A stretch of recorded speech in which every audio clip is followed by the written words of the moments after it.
ఓం శ్రీ సాయిరామ్. శ్రీమద్ భగవద్గీత 17వ అధ్యాయంలోని 11వ శ్లోకం గురించి ఈరోజు తెలుసుకోబోతున్నాం.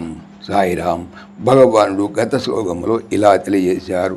వండిన పిమ్మట ఒక జాము దాటినదియు, సారము నశించినదియు, దుర్గంధము కలదియు, పాచిపోయినదియు, ఒకరు తినగా మిగిలినదియు, అశుద్ధముగా ఉన్నది అయినటువంటి ఆహారము తమో గుణము గల వారికి ఇష్టమైనది అవుతుందని చెప్పారు.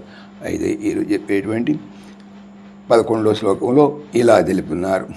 అఫలాకాంక్షిభిర్యజ్ఞో విధిదృష్టోయ ఇజ్యతే యష్టవ్యమేవేతి మనసమాధాయ సాత్వికః.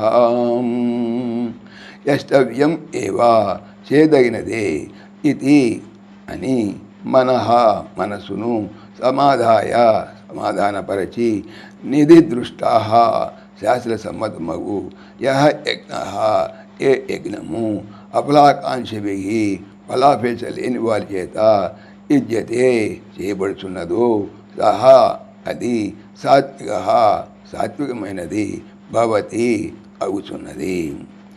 ఇది చేయదగినదే అని మనసును సమాధానపరచి శాస్త్ర సమ్మతముకు ఏ యజ్ఞము ఫలాపేక్ష లేని వారి చేత చేయబడుతున్నదో అది సాత్విక యజ్ఞం అనబడును.